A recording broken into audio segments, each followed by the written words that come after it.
que la paix et la miséricorde d'Allah soient sur vous tous.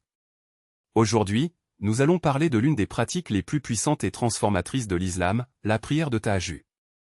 Beaucoup ignorent ses véritables avantages, d'autres ont des doutes ou même des idées erronées sur la manière de le réaliser. Si vous voulez vous rapprocher d'Allah d'une manière que peu de gens peuvent faire, faites attention à chaque mot de ce moment, car les bénédictions de cette prière sont incomparables. Tahajjud n'est pas n'importe quelle prière. C'est le moment où le serviteur se lève dans le silence de la nuit, où le monde dort et où le cœur s'ouvre à la connexion la plus pure avec le Créateur.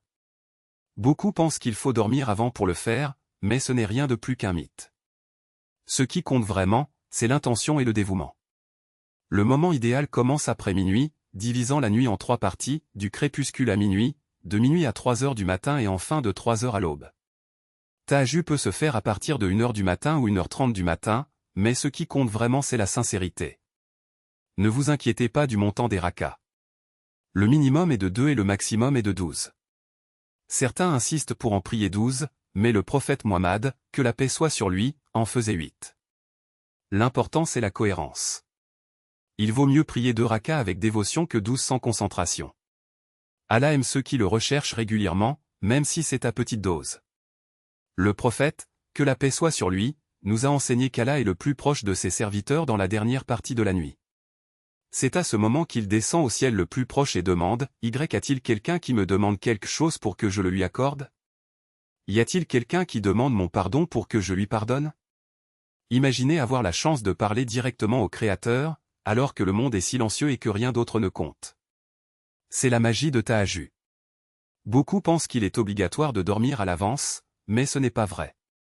Vous pouvez rester éveillé toute la nuit et continuer à exécuter Tahajjud. Le prophète, que la paix soit sur lui, a dit que le jour du jugement dernier, un appel sera lancé, « Où sont ceux qui ont abandonné leur lit pour m'adorer ?» Ses serviteurs, peu nombreux, entreront au paradis sans être interrogés. Quel plus grand honneur peut-il y avoir? Une autre idée fausse très répandue est que le Tahajjud ne peut être pratiqué qu'au milieu de la nuit. En fait, si vous faites les Nafil, prières volontaires, après Isha avec l'intention de Tahajjud, elles seront comptées comme faisant partie des prières nocturnes. Même le witr, s'il est reporté après le réveil, peut être inclus dans ce moment sacré. Le prophète, que la paix soit sur lui, nous a également mis en garde contre les ruses de Satan. Quand nous dormons, il fait 3 nœuds sur notre nuque en nous murmurant, « La nuit est longue, continue de dormir. » Mais si nous nous réveillons et nous souvenons d'Allah, un nœud se défait. Si nous faisons du wudu, un autre se détache. Et si nous prions, le dernier sera également libéré. De cette façon, nous commençons la journée rafraîchie et plein d'énergie.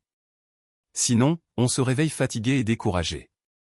Aïcha, qu'Allah l'agrée, rapporte que le prophète, que la paix soit sur lui, priait entre 7 et 11 rakas en plus des 2 fajr, dont 3 de witr et 4 de tahajjud. Si nous suivons son exemple, avec la permission d'Allah, nous récolterons les mêmes bénédictions. Si vous sentez que vos prières ne sont pas exaucées, essayez de faire vos demandes pendant Tahajjud.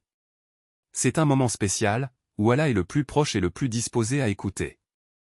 Le prophète, que la paix soit sur lui, a dit que dans le dernier tiers de la nuit, Allah descend et demande, « Qui me demande quelque chose?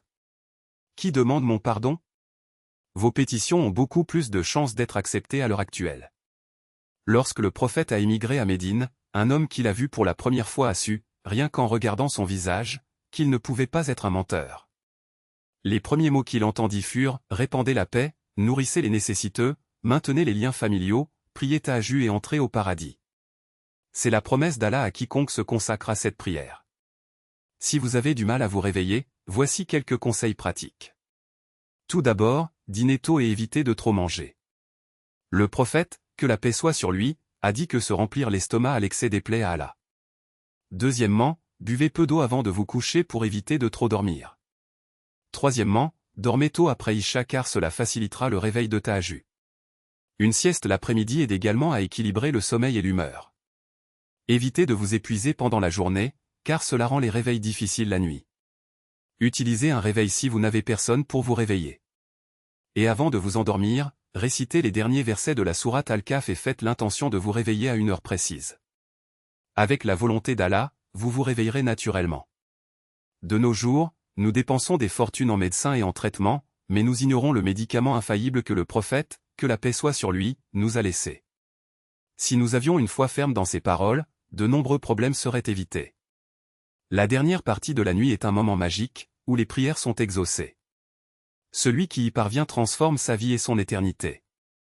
Que Allah nous accorde la capacité de nous éveiller à Tahajjud, de résoudre nos difficultés et de répondre à tous nos besoins.